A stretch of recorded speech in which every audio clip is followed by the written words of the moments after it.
Good evening. It's the Competent Man's Wall Street Week with the TCM. That's me. I think I got things. Well, it looks like I got the speaker, this audio working, and I don't know. I think I'm getting better at this a little. So this is broadcast number 5 for week ending October 20th, 2023. Broadcast 10 p.m. Well, 10:05. October 21st, 2023. And let's see. I don't know. I guess things are cranking up between Israel and Hamas and Gaza, unfortunately. And there's rumors that Israel's going to do a ground invasion, which probably isn't going to be a good idea. I mean, what's the point in doing an invasion of a place and reducing it all to rubble? I mean, who wants to rule over ashes? I guess interest rates haven't really changed that much, although at some point they're probably going to have to drop them. I was talking to, well, again, this week, few interests. It was a week ago Monday that the co-worker Marilyn Gray passed away at age 65. I used to work with her at CGIT Systems in Medway, Mass. And then, let's see. So that was Columbus Day that happened. And then the 19th was my friend Roger's birthday. I went out to his cemetery plot and had a cupcake with a candle in it to sort of celebrate what would have been his 72nd birthday. It's hard to believe that it's been 11 years since we had a joint party for him and his daughter's friend who was across the street. Since they had the same birthday, we invited her ahead of time. What was also interesting is that the day before, back in 2012, his mother-in-law had passed away. So typically, the question was going through my mind: what would Ms. Manners say about having a birthday party the day after a family relative has passed away? And obviously, the protocol, I believed, would have been to reschedule it. But since we had invited his daughter's friend to have a joint birthday cake with him, we realized that she shouldn't have a penalty because of something that happened within his family. And it's a good thing that we went ahead and did have it, because as it turned out, if we had it 1, 2, 3 again, back in 2012, his 61st birthday was October 19th, and he passed away 3 weeks later on a Thursday, on November 9th. Well, it was a Friday back then.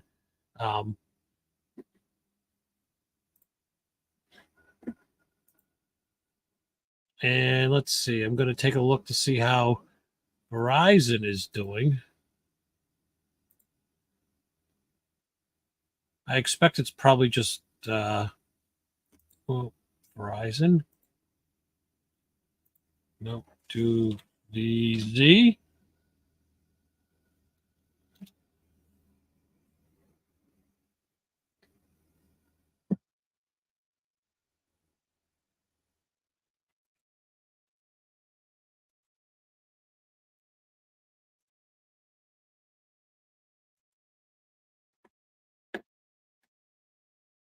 Good. All right, we got the quote up. Oh, what is this?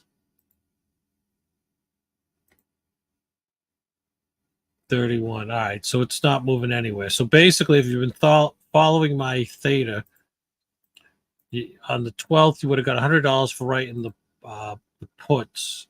I forgot, October 27th, 32 put options. Well, strike price of 32. These would have been Oct 27 put option, 32 put. Then you would have got $33. So $31.57 right now. So stock wouldn't be called away. And the way things are going, oh wait, how many more days? Oh, next Friday. So probably, well, again, I don't know. It seems to be limping along at this point, Verizon. So I expect you'll be the call options that you would have written in the theta wheel will expire, and then after that, on the following Monday, you'll be able to write another uh, uh, call contract on the shares and collect another $33 or so in premium. Let's see.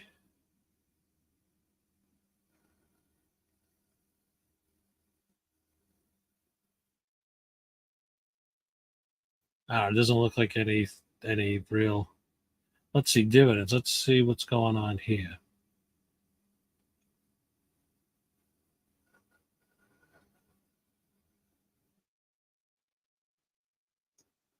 Record date 10th.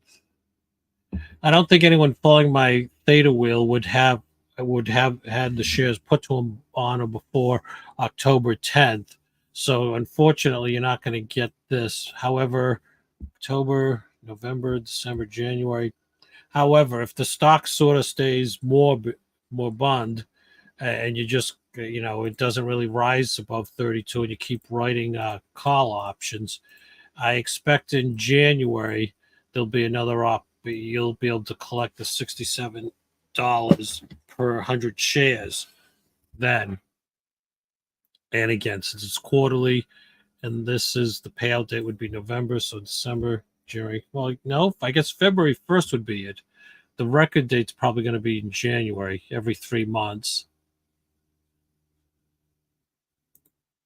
And let me just check the.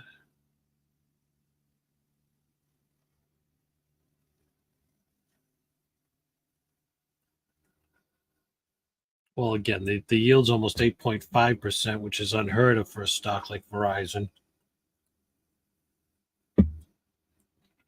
Let's see what the 5-day. Well, it briefly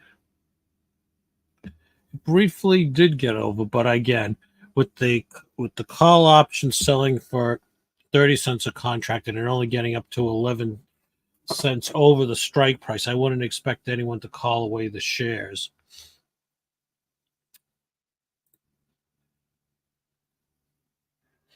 So again, this was an interesting week.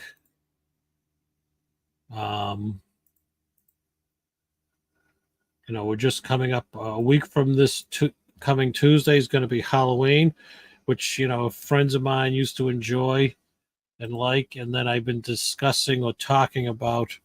I don't know. I think we're on the verge of like having a quantum computing breakthrough. I downloaded all the graduate and undergrad courses for computer engineering at WPI, Worcester Polytech Institute. And I don't know, I'm trying to get a sense and in order to do a million qubit computer, do you need everything all in one chip? Sort of like a 64-bit CPU, or can you I don't know, somehow spread it out amongst like say 4 16-bit CPUs and somehow through programming get it to emulate or act in concert so you get the effect of a million qubit computer. I guess Xanadu, which is up in Canada, have something called Pennywise for their programming. I got to see about getting that. Download the Python version for it, plus the different modules installed to see if I can somehow get that kind of cloud computing working and see what it is or see how it works. Well, again, I got this going. It looks like I'm live. Nobody, wait a minute. Let me do a test. No, but let me just see if I don't know. I guess I could also talk about Wall Street Week with. I guess I'm trying to sort of revive some format of Louis Rukeyser's old Wall Street Week program, which it's really too bad what they did to him back then. I guess the story was on the 21st March 2002, word started leaking out that Maryland public television stations wanted to, I don't know, they wanted a younger demographic. So they were going to dump Rukeyser overboard and put in a new host, or just instead of having him do the whole program, just whittle him down to just like a 5 minutes of the program.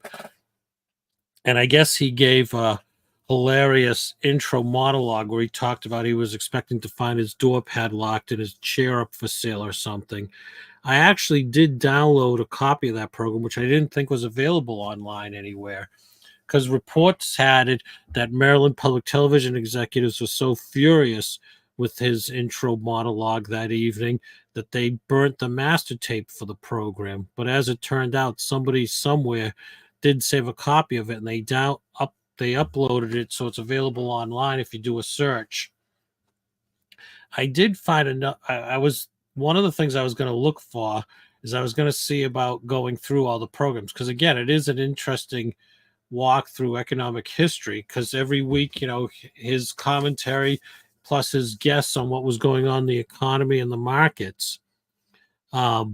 I guess unfortunately, in one of his later commentary, I guess in 1974 or so, because that program I think started in 1972.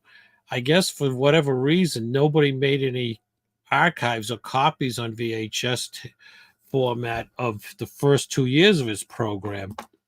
So unless somebody has, their own recordings of it, I don't know that they're anywhere.